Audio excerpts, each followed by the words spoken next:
வயநாடு நிலச்சரிவால் கடுமையாக பாதித்துள்ள கேரள அரசிற்கு தமிழ்நாடு அரசு 5 கோடி ரூபாய் நிவாரண உதவி. கேரள முதலமைச்சர் பினராயி விஜயனை சந்தித்து அமைச்சர் ஏவ வேலு 5 கோடிக்கான காசோலையை வழங்கினார்.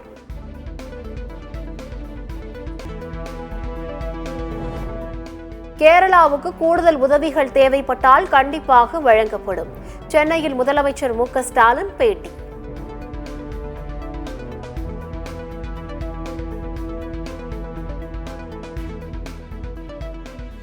வயநாடு நிலச்சரிவில் பலி எண்ணிக்கை 200ஆக உயர்வு. 2வது நாளாக தொடரும் மீட்பு பணி. வயநாடு வெள்ளம் நிலச்சரிவில் சிக்கிய 5500க்கும் மேற்பட்டோர் இதுவரை மீட்கப்பட்டுள்ளனர். வயநாட்டில் இன்னும் 191 பேரை காணவில்லை எனவும் கேரள முதலமைச்சர் பினராயி விஜயன் பேட்டி.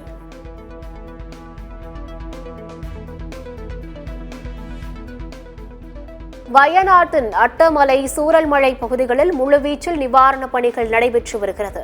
நிலச்சரிவு பகுதிகளுக்கு உணவு கொண்டு செல்ல கடற்படை உதவியை கோரியுள்ளதாகவும் பினராயி விஜயன் தகவல்.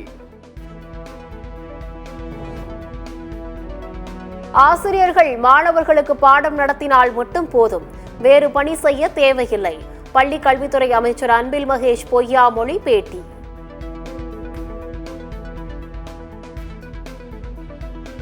விடுதலை சிறுத்தைகள் கட்சி தலைவர் தொல் திருமாவளவனுக்கு பிடிவாரண்ட் பிறப்பித்து மயிலாடுதுறை மாவட்ட அமர்வு நீதிமன்றம் உத்தரவு.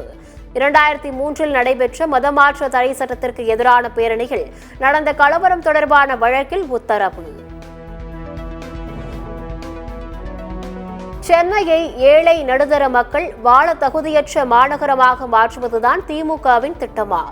தொழில் வரியை 35% உயர்த்தியதற்கு பாமக தலைவர் அன்புமணி கண்டனம்.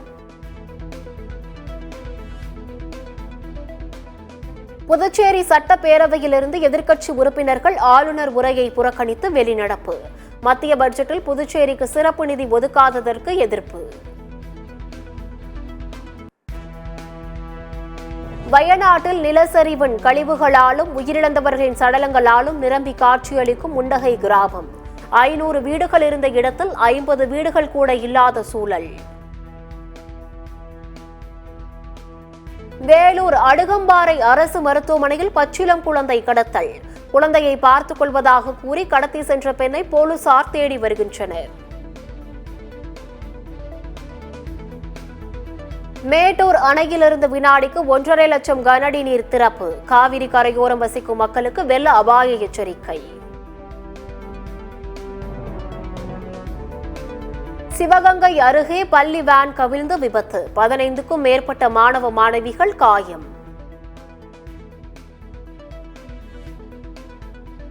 திண்டுக்கல் அருகே விபத்தில் சிக்கிய தார் லோடு டிப்பர் லாரி கட்டுப்பாட்டை இழந்து சாலையோர கடைகள் மீது மோதியதால் வியாபாரிகள் பதறி அடித்து ஓட்டம். வயநாட்டில் மீட்பு பணிகளில் ராணுவம் சிறப்பாக செயல்பட்டு வருகிறது. பாதிக்கப்பட்ட மக்களுக்கு மத்திய அரசின் உதவி போதாது என மக்களவையில் ராகுல் காந்தி பேச்சு.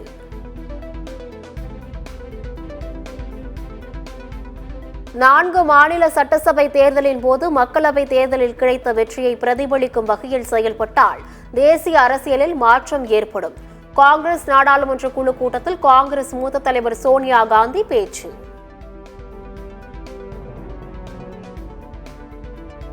பிரதமர் மோடியுடன் கர்நாடக துணை முதலமைச்சர் டி.கே. சிவகுமார் சந்திப்பு.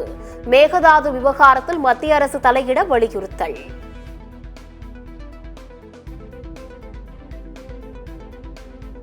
காவிரி விவகாரத்தில் தமிழ்நாடு அரசும் கர்நாடக அரசும் அமர்ந்து பேசி தீர்வு காண பிரதமர் மோடி அறிவுரை.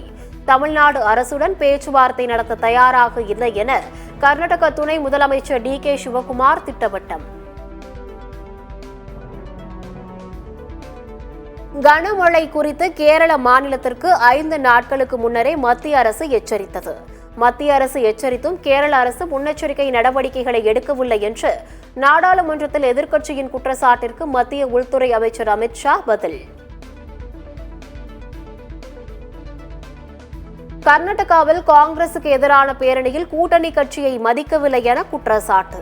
மதசார்பற்ற ஜனதாதளம் தலைவர் குமாரசாமி ஆதங்கம்.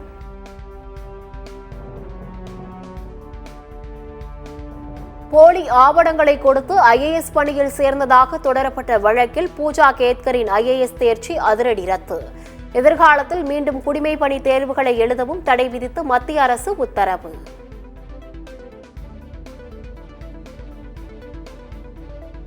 உத்தரப்பிரதேசத்தில் பெய்து வரும் மழையினால் லக்னோவில் சட்டமன்ற வளாகத்தை தண்ணீர் சூழ்ந்தது. தண்ணீரில் நீந்தி செல்லும் அமைச்சர்களின் வாகனங்கள்.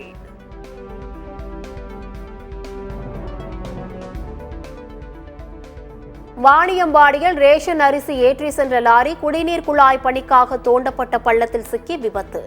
நகராட்சி நிர்வாகம் தரமான முறையில் பணி செய்யாததே காரணம் என சமூக ஆர்வலர்கள் விமர்சனம்.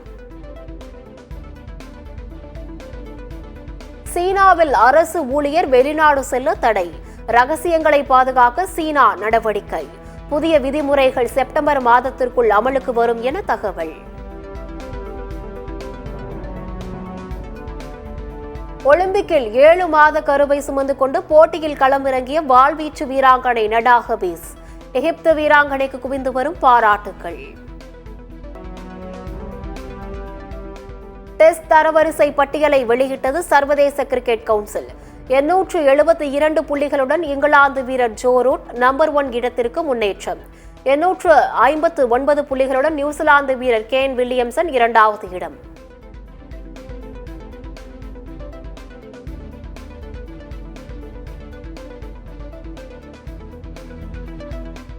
ஒலிம்பிக் மகளிர் குத்துச்சண்டை பிரிவில் காலிறுதிக்கு இந்திய வீராங்கனை லவ்லினா முன்னேற்றம். காலிறுதிக்கு முந்தைய சுற்றில் நார்வே வீராங்கனையை வீழ்த்தி அசத்தல்.